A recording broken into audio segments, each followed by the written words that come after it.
Bonjour, bonsoir, que les bénédictions soient.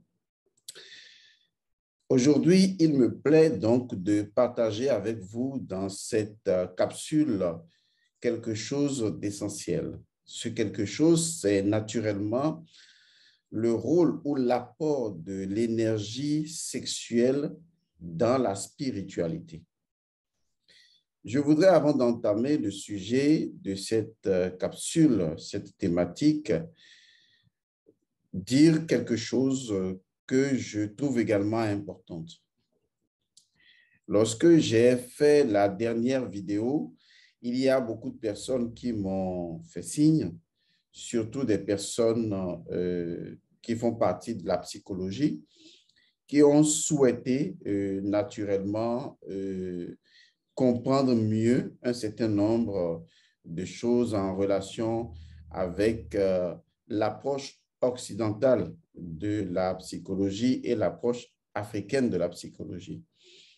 Je voudrais donc demander à ces personnes que ce serait vraiment intéressant de créer un cadre de réflexion, un cadre dans lequel je pourrais être sollicité, comme tout le monde d'ailleurs, et nous allons discuter à l'appui des différentes connaissances en jeu de ce qui est beaucoup plus adapté, n'est-ce pas, à la psychologie africaine.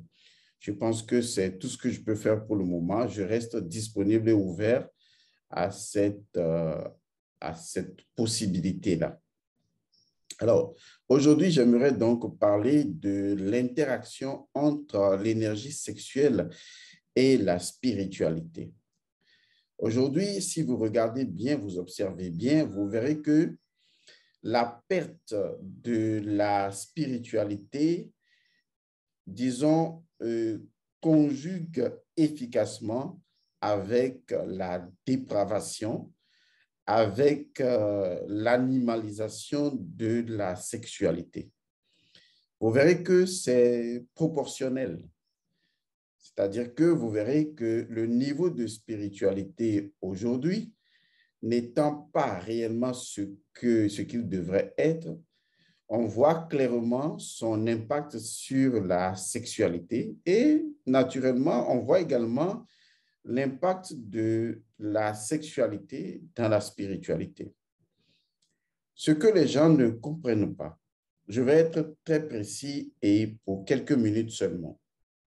Lorsqu'on parle de spiritualité, on parle d'une seule et unique chose, l'œil d'Horus. Ne cherchez pas plus que ça. Lorsqu'on parle de spiritualité, c'est ça, parce que Horus représente toute la spiritualité de l'Égypte antique.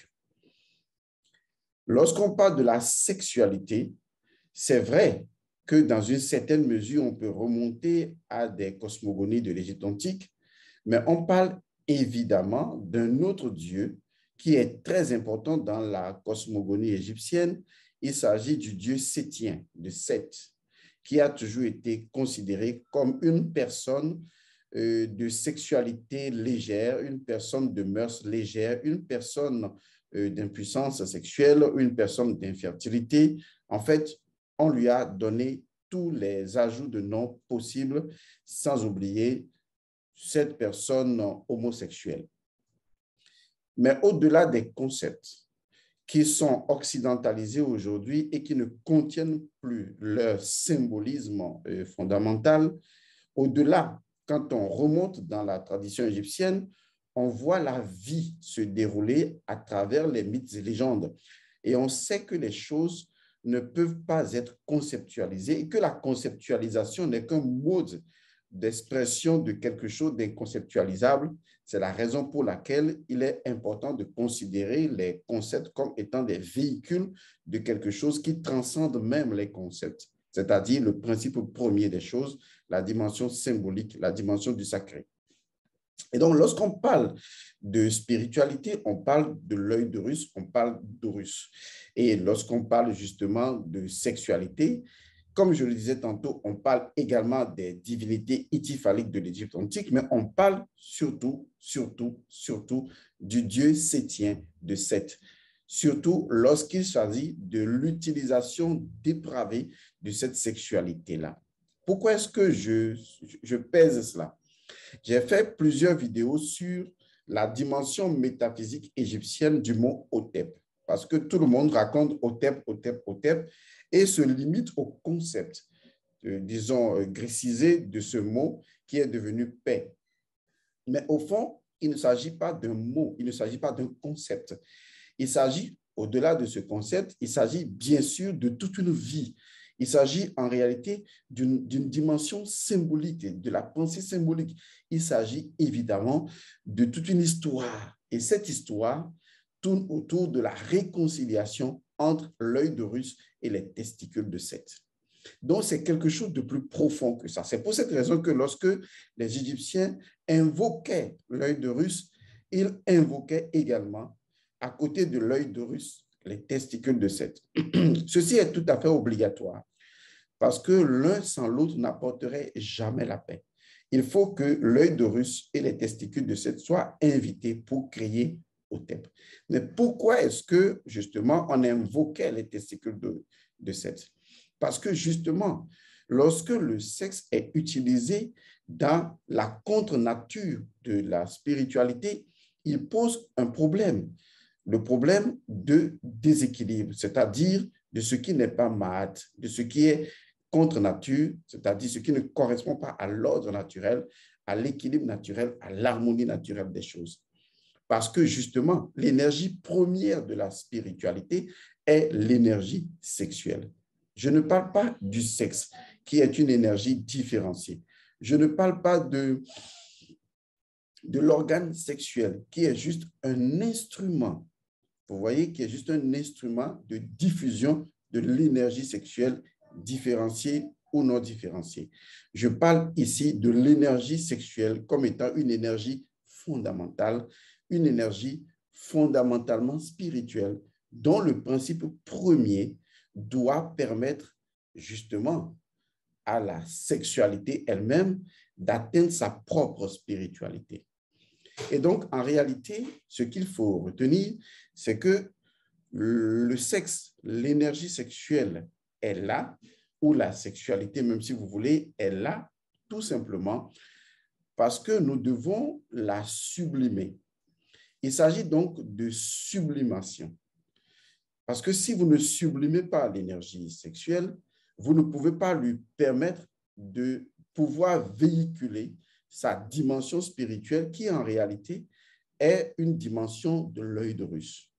Il s'agit d'élever, il s'agit de gazéifier, il s'agit d'alchimiser, il s'agit de purifier, il s'agit de transcender, il s'agit d'élever, il s'agit de subtiliser. Vous voyez tous les mots qui sont adjoints, n'est-ce pas, à la sublimation. C'est de ça qu'il s'agit. Donc, l'énergie sexuelle dans la pratique de la sexualité doit faire l'objet d'élévation, de transcendance. Nous devons élever notre énergie sexuelle. Mais la question qu'on va me poser, mais M. Godson, comment élever son énergie sexuelle? Comment transcender, purifier, sublimer, gazéifier, si vous voulez, subtiliser, Alors, je pense que nous avons été coupés. Donc, il s'agit de sublimer l'énergie sexuelle. Les gens vont se demander, mais comment est-ce qu'on peut sublimer l'énergie sexuelle?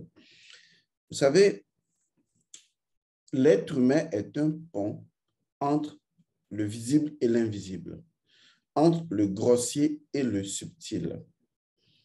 En tant que pont, il est important pour lui de servir de courroie de transmission qui soit fluide entre deux champs d'action, le champ de la dimension subtile et le champ de la dimension grossière.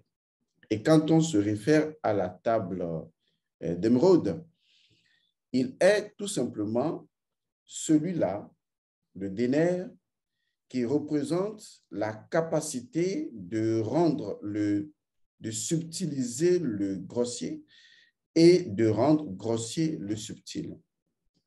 Il est celui-là qui a la possibilité de densifier et de dédensifier les choses. Et donc, il est un alchimiste.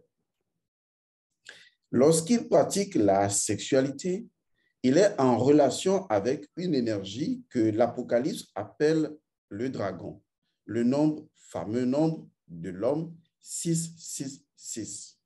Fondamentalement, c'est l'énergie de la sexualité. C'est une énergie brute, brutale, sauvage. C'est une énergie qui n'est pas mauvaise à la base. C'est tout simplement que c'est la conscience suprême, mais dans une dimension de lourdeur, de densification. Cela est nécessaire pour créer le temps, pour créer le ralentissement de la dimension de l'esprit qui est beaucoup plus speed, qui est plus rapide jusqu'à l'omniprésence de l'esprit. Et donc, les deux dimensions sont à l'extrême opposé. On peut imaginer la suite. On peut même dire que ce sont des jumeaux. C'est la raison pour laquelle, dans plusieurs légendes, on a comme l'impression qu'il y a toujours ce conflit entre un supposé diable et un supposé Dieu. Mais en fait, il s'agit d'une coopération cosmique entre entre deux jumeaux, si vous voulez, entre deux stations énergétiques. Et naturellement, il devrait exister, comme à l'intérieur d'une pile, le moyen de passer d'une nature à une autre et de créer ainsi, sans perdre l'ordre naturel, l'équilibre et l'harmonie entre les forces. Donc, il s'agit d'une coopération universelle entre toutes les forces de l'univers, scindées généralement dans le principe de la gémellité en deux forces apparemment contraires. Je dis apparemment contraires, mais en fait, c'est l'unique force. C'est la seule et unique force qui, dans l'illusion, paraît tout simplement duel. Je dis tout cela parce que si vous ne prenez pas la dimension qui consiste à rendre subtile l'énergie sexuelle, c'est-à-dire à sortir de l'utilisation animale, instinctive de la sexualité, en fait, à baiser, en fait. Parce que l'amour lui-même, que ce soit le fait d'aimer ou le fait de faire l'amour, c'est la même chose. L'amour conduit, dans ces deux aspects, à la transcendance, à l'élévation, à la subtilisation et à la subtilité. Et l'amour conduit à la purification, à la gazéification. L'amour conduit à cet état où l'individu se sent complètement sublimé. En fait, il entre dans un processus de transformation, de transmutation, et comme la graine qui devient un arbre, il devient quelque chose d'extraordinaire. C'est comme si je disais qu'en regardant la pierre, vous ne voyez plus la pierre, mais vous voyez une sculpture extraordinaire que vous pouvez sortir de la pierre brute. Oui, l'énergie sexuelle est la pierre brute, c'est la pierre rouge. Et votre travail d'alchimiste doit se positionner sur cette pierre rouge cubique pour pouvoir naturellement transformer cette pierre-là. Donc, l'utilisation de l'énergie sexuelle dans la perspective d'un idéal, donc il faut idéaliser l'énergie sexuelle dans la perspective d'un idéal spirituel, c'est le véritable chemin de l'énergie sexuelle. Autrement, l'énergie sexuelle va vous prendre à son propre piège. Et ce piège de l'énergie sexuelle va créer une redondance beaucoup plus animale, instinctive, et va vous conduire à sa vision, à elle, cette brutalité sexuelle. Il s'agit simplement de vider les couilles, de libérer du liquide ou à la limite de se faire plaisir et vous restez dans cet engrenage. Le mal qui va être ressenti vite et bien, c'est qu'en fait, à force de créer ce élan de plaisir, ce élan de désir ou cette brutalité de l'énergie sexuelle, à un moment donné, eh bien, vous ressentez en vous qu'il y a toujours un vide. Vous avez beau avoir autant de relations sexuelles que vous souhaitez avoir, vous avez beau utiliser toutes les positions que vous pouvez vous imaginer, vous vous êtes permis de faire toutes les formes de plaisir que vous avez souhaité accomplir, mais tant que vous restez au niveau animal, il y aura toujours un vide en vous, quelque chose qui vous dit qu'il y a quelque chose qui ne va pas. Et l'autre chose qui va arriver très vite, c'est qu'à un moment donné, vous allez expérimenter la souffrance. La souffrance va venir du fait que, ayant habitué votre énergie à créer des entités Quand je dis entité, c'est une énergie qui possède sa propre loi de récurrence. Ça veut dire que quand vous allez habituer votre énergie, puisque vous êtes énergie, vous êtes un conglomérat d'ailleurs d'énergie, quand vous allez habituer votre énergie, vos énergies à tourner dans un sens entitaire bien précis, le jour où vous ne pouvez plus combler ces entités ou cette circulation énergétique ou ces habitudes, eh bien, vous allez ressentir une certaine souffrance. Ce qui veut dire qu'en fait, les choses qui vous ont produit du plaisir de par le plaisir passé seront les mêmes choses qui vont vous créer de la douleur. Est-ce que vous voyez? Et de la souffrance. Comme si vous voulez rattraper quelque chose que vous ne pouvez plus jamais rattraper. Parce que justement, vous n'avez pas conduit ce que j'appelle l'énergie sexuelle à sa finitude, qui en fait ne la finit pas, qui lui permet d'entrer dans une autre perspective et de recréer une autre énergie sexuelle. C'est-à-dire, en fait, vous devez simplement monter l'énergie sexuelle et lui faire l'élever, la sublimer, la faire atteindre le sommet. Et en fait, cette énergie vous fait entrer dans une autre dimension, dans un autre champ d'action. C'est ça qu'on appelle la transcendance. Et c'est à ce niveau seulement que l'on expérimente la joie, le bonheur, la plénitude. Vous voyez, quand on l'expérimente, on sent que la sexualité est passée du corps à l'âme. Elle n'est plus bloquée au niveau du corps, mais elle est passée du corps et elle va vers l'âme. Et elle passera de l'âme vers l'esprit. En ce moment, vous permettez à ce qui était tombé, qu'on appelle la chute, c'est l'explication véritable de la chute, à ce qui était tombé de remonter. Et quand ça remonte et que ça atteint l'élévation de l'esprit, vous pouvez maintenant redescendre cette énergie. Mais lorsqu'elle va redescendre, elle ne sera plus la même énergie qu'au départ, avant que vous ne commenciez votre cheminement spirituel, mais elle sera une nouvelle forme d'énergie. Car lorsque la Terre fait un tour autour du Soleil, elle ne revient jamais au même endroit. Elle revient à un endroit plus un. De la même manière, lorsque vous faites cette révolution, vous voyez, cette révolution intérieure, au niveau de votre propre énergie, je vais dire à la fois une rotation et une révolution à l'intérieur de votre être autour de cette énergie, ou avec cette énergie, vous ne revenez jamais au même endroit, vous revenez à un endroit toujours plus un. C'est le principe lié, n'est-ce pas, au troisième chakra. Pour ceux qui ont étudié les chakras, c'est ce qu'on appelle la loi de polarité plus un. La polarisation nous conduit toujours à un état plus un, c'est évident.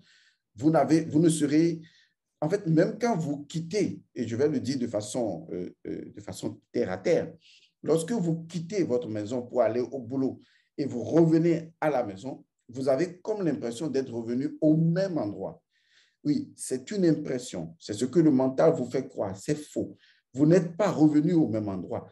Oui, je comprends. Vous êtes revenu à la maison, mais votre maison n'est plus au même endroit et vous aussi, vous n'êtes plus revenu au même endroit. Vous êtes revenu à l'endroit plus un.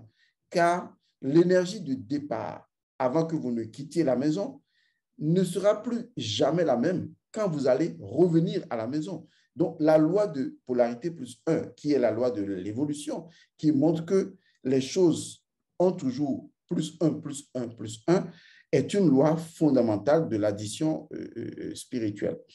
Donc, ce que je veux dire par là, c'est que à partir du moment où votre vision de la sexualité consiste donc à baiser, ça regroupe un certain nombre de considérations, à savoir vider les couilles, libérer le liquide ou se faire du plaisir ou s'amuser ou tout ça, et que cela reste simplement dans l'utilisation du désir, du plaisir et de l'instinct de l'animal, de la bestialité sexuelle qui fait partie de notre nature parce qu'on est également animal. Si vous restez juste confiné, voilà un joli mot pour vous, dans cet état de fait, il est normal que vous n'allez pas tisser le lien entre l'énergie sexuelle et la spiritualité. Et d'ailleurs, la plupart des religions ont coupé ce lien. On vous a fait croire que la sexualité est mauvaise et qu'elle n'avait pas sa place dans la religion ni dans la spiritualité.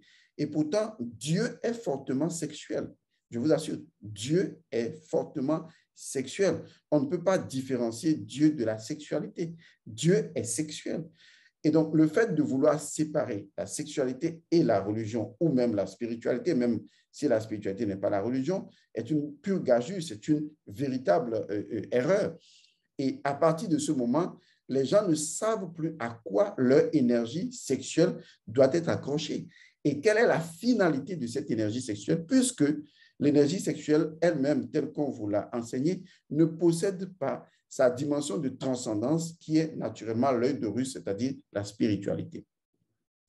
Ce que vous allez remarquer aujourd'hui sur cette planète bleue, c'est qu'il y a de plus en plus de personnes, je vais citer une seule maladie en relation avec l'énergie sexuelle, de plus en plus de personnes ont des maladies ou souffrent des maladies des yeux.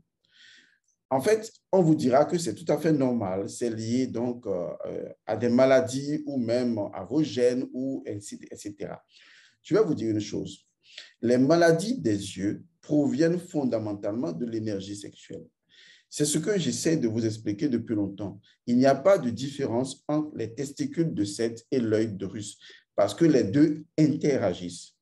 Lorsque vous aurez des problèmes des yeux, c'est qu'à un moment donné, dans le champ familial de votre sang, il y a eu une mauvaise utilisation de l'énergie sexuelle.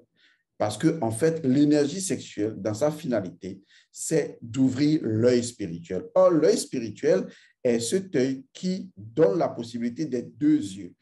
Et donc, l'utilisation de l'énergie sexuelle et la perte de son liquide séminal va conduire l'individu à avoir naturellement des problèmes des yeux. Le liquide séminal, ce que vous appelez vulgairement le sperme, ou qu'on appelle également le sémen, c'est l'esprit. En fait, votre liquide séminal, ce n'est que la partie liquide de votre esprit. Est-ce que vous voyez ce que je veux dire? Je veux dire par là que votre liquide séminal est votre esprit. Parce que le liquide séminal est en relation avec le squelette de l'individu. Or, dans la tradition hermétique, le squelette d'un individu est son ossature, sa partie permanente et donc sa partie fondamentalement spirituelle. C'est en relation naturellement avec la momie, qui est Osiris, puisque Osiris est la première de toutes les momies. Or, la momie, c'est le squelette. Vous voyez, le squelette est en relation avec le sperme. La plupart des personnes qui perdent facilement leur sperme ressentiront cela sur leurs os, sur leur squelette et également sur leurs yeux. Parce que si vous dépravez l'énergie sexuelle, vous ne serez pas capable d'éveil spirituel, parce que la dépravation de l'énergie sexuelle affecte naturellement les yeux, affecte d'abord l'œil spirituel. C'est pourquoi dans le mot Hotep, c'est un rituel de réconciliation entre les testicules de Seth et l'œil d'Horus, pour que les deux soient amenés devant le rituel de consécration pour la paix. Parce que tant qu'il n'y a pas la paix entre les deux, il n'y a pas la paix. Et pourtant, chacun possède son principe premier. Je vous montre ainsi que au quotidien, la question que vous devez vous poser, oui, la questionologie revient, c'est comment est-ce que j'utilise mon énergie sexuelle? Le fait de faire l'amour, souvent, n'est pas le problème. Vous pouvez faire l'amour du 1er janvier au 31 décembre. Cela dépend de votre constitution psychobiologique. Et ça, je n'ai rien à dire là-dessus. Vous pouvez également faire l'amour tout le temps selon les programmes que vous avez. Mais le problème n'est pas de faire l'amour. Le problème, c'est de savoir pourquoi vous faites l'amour. Parce que le pourquoi vous faites l'amour, qui est différent de comment, vous permettra de savoir comment faire l'amour. À partir du moment où vous vous posez la question, mais pourquoi dois-je faire l'amour? Pourquoi est-ce que je possède cet élan, cette pulsion de faire l'amour? Quand je comprends cela, alors je réoriente l'énergie sexuelle. Je ne vais pas dépraver cette énergie sexuelle, au contraire, je vais l'orienter. Je vais d'abord changer sa vision. C'est comme si je la connectais à l'œil spirituel, c'est-à-dire à la capacité de transcendance, à la capacité de voir dans une autre dimension. Et c'est ce que l'énergie sexuelle est censée vous apporter. C'est un véhicule qui vous conduit de la dimension physique vers une autre dimension. Vous entrez dans le champ du cas. Vous entrez dans le monde de l'âme, du bas. C'est-à-dire que vous passez de la dimension physique à la dimension de l'âme. Vous entrez directement. dans la dimension de votre âme. C'est ce que l'énergie sexuelle fait. C'est pourquoi dans la légende de l'Apocalypse, vous allez voir le dragon toujours en train de chercher à avaler symboliquement la Vierge ou la femme. Quand vous lisez Apocalypse 12, vous le verrez, où le dragon cherchait à, vous voyez, à posséder la femme, à prendre la femme qui devait accoucher et qui avait les douleurs de l'accouchement parce que la femme devait accoucher de notre Christ intérieur ou de Osiris, en fait. Et ça, cette symbolique, vous ne la comprenez pas parce que, justement, il y a cette aliénation spirituelle qui fait que vous ne regardez plus les symboles et leur symbolique. Vous voyez juste de l'histoire, vous voyez juste des mythologies et vous les prenez pour telles. Est-ce que vous voyez? C'est là qu'il y a le problème puisque on n'a même pas mis en place une organisation de l'énergie sexuelle dans la cité via une éducation. Mais si vous n'organisez pas l'énergie sexuelle, vous allez dépraver l'énergie sexuelle. Parce que, et je vais vous le dire, retenez-le bien, l'énergie sexuelle est une énergie qui possède en elle-même sa propre autodestruction. C'est ça qui est le vrai problème de l'énergie sexuelle. C'est-à-dire que c'est une énergie qui possède son pouvoir d'autodestruction. Et partout où cette énergie sexuelle va et qu'elle n'est pas liée pour être convertible, transmutée dans une dimension supérieure, servant donc de véhicule de passage vers une autre dimension, eh bien, elle finit toujours par créer de l'autodestruction. Parce que c'est un pouvoir trop grand et véritablement, ce que recherche le pouvoir, c'est encore plus de pouvoir et finalement de conduire à l'autodestruction. C'est ce qui va se passer. Parce que l'utilisation sans sublimation de l'énergie sexuelle va vous conduire à l'autodestruction. Est-ce que vous comprenez? Va vous conduire à l'autodestruction, va conduire votre corps à l'autodestruction, va conduire votre cas à l'autodestruction, va conduire votre âme à l'autodestruction. Donc, ce que vous devez chercher, c'est comment tisser le lien entre l'énergie sexuelle et le fait sexuel avec mon énergie spirituelle et de ne plus jamais séparer les deux afin que votre conscience puisse faire le lien de la transmutation d'un passage de l'énergie vers une autre énergie. Et donc, la première chose à faire, c'est de chercher d'abord quelle est la vision de votre sexualité. C'est d'abord l'élément primordial, car c'est la vision que vous tracez à votre sexualité qui va permettre à l'énergie sexuelle de façon focus d'aller vers cette vision-là. Il faut que vous ayez une vision de votre sexualité. Si vous n'avez pas une vision de votre sexualité, eh bien, naturellement, étant donné que c'est une énergie fondamentalement animale, 666, elle retombe dans sa propre structure. Mais quand vous en avez une vision claire et nette, eh bien, justement, elle est obligée de suivre cette vision. Car le bâton qui permet à l'énergie d'être canalisée, de l'énergie sexuelle d'être canalisée, c'est la conscience.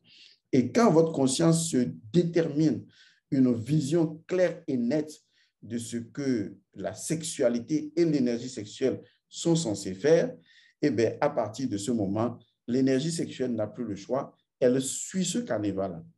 Mais s'il n'y a pas de vision, s'il n'y a rien, eh bien, elle entre dans sa propre structure, elle se crée sa propre autonomie, elle se crée sa propre autodestruction et tôt ou tard, bien, elle va vous bouffer. C'est la raison pour laquelle il faut vous poser la question là, tout de suite. Quelle est ma vision de la sexualité et de l'énergie sexuelle? Quelle que soit la vision que j'aurai, aussi spirituelle soit-elle, elle ne m'empêche pas de faire l'amour à outrance. Pas du tout. Le problème n'est pas dans l'acte de faire l'amour, parce que vous allez faire l'amour comme vous voulez. Mais le vrai problème, c'est le pourquoi vous faites l'amour. Est-ce que vous voyez? Vous devez trouver ce pourquoi qui va devenir la vision fondamentale de votre énergie sexuelle, pouvant la canaliser pour que votre âme accouche finalement de votre propre Horus intérieur, pour que votre esprit soit élevé. Autrement, si vous ne savez pas faire, vous allez pousser la queue du diable. il n'y a que du dragon. Et ça, ce ne sera pas bien pour vous. L'autre chose qu'il faut savoir également faire, c'est comment pratiquer justement sa sexualité. Parce que la façon dont vous la pratiquez définit également, disons, les éléments vibrants ou vibratoires qui vont codifier l'énergie sexuelle. La façon de pratiquer la sexualité. Vous devez faire de la sexualité un art. Quand on dit de faire d'une chose un art, c'est qu'on y trouve des éléments simples comme l'ordre, l'harmonie, l'équilibre, la beauté. Vous voyez, un art, quand vous vous approchez d'un art, vous communiquez directement avec l'âme directe, avec l'art direct. Parce que l'art ajoute quelque chose à la nature, comme si la nature a été, comme si, excusez-moi beaucoup, comme si la nature a été sublimée. Est-ce que vous voyez? Comme si la nature a été sublimée, comme si la nature a retrouvé ce que la nature attendait d'elle-même. Vous savez, tout est en évolution, tout est en progression. Même la Terre également est en progression. Les énergies de la Terre progressent en fait. Et la Terre compte sur vous pour pouvoir la faire progresser. Est-ce que vous voyez? Mais quand vous ne faites rien de tout ça, c'est que vous renforcez une énergie de stagnation. Et cette énergie de stagnation va créer une autodestruction. Vous pouvez être bien marié avec votre femme et votre mari, et pourtant vous retrouvez dans la dépravation sexuelle, ou ce que j'appelle la prostitution sexuelle. Et pourtant, vous n'avez que votre femme et vous n'avez que votre mari. Et pourtant, vous tombez dans la prostitution spirituelle, dans la dépravation. Parce que le fait de faire l'amour, le fait d'être marié ne veut pas dire que votre sexualité est protégée. Non. Vous pouvez même ne pas être marié et pratiquer une forme de sexualité qui soit au-delà même du fait d'être marié. Alors que vous pouvez être marié et ne pas connaître la codification de la sexualité dans la sublimation, dans la transmutation. Et en ce moment, vous avez passé des années ensemble dans la sexualité et vous vous êtes tout simplement dépravé, même si vous avez été légalement marié. Vous pensez que la légalité qui vous est conférée par les us et coutumes est suffisante pour sacraliser votre sexualité? Non. La sacralisation de votre énergie sexuelle dépend justement de la vision qui est en relation avec le principe premier de la sexualité, de l'énergie sexuelle elle-même, et surtout de la codification de la pratique que vous mettez à pratiquer cet art. Et quand vous le faites avec la conscience spirituelle, quand vous le faites avec les mantras spirituels, quand vous le faites avec les incantations spirituelles au moment même où vous êtes en train de pratiquer la relation coïtale et que vous savez que certaines paroles doivent être prononcées dans les oreilles, que certains mots doivent être dits et que certaines injonctions doivent être données à l'énergie sexuelle pour qu'elle opère d'une certaine manière au moment même où elle est en effervescence, en ébullition à l'intérieur de vous, souple, capable de prendre une directivité bien donnée, en ce moment, vous savez que au moment de la pratique, vous ne laissez pas le champ libre à l'énergie sexuelle de faire ce qu'elle veut. Vous agissez en conscience et vous lui dites ce qu'elle va faire. Est-ce que vous avez bien compris? Mais si vous n'avez pas bien compris, on s'en fout. Les conséquences vous corrigeront mieux que les conseils. Je vous remercie. Je vous retrouve dans une autre capsule et je vous dis paix et bénédiction à vous. Au revoir.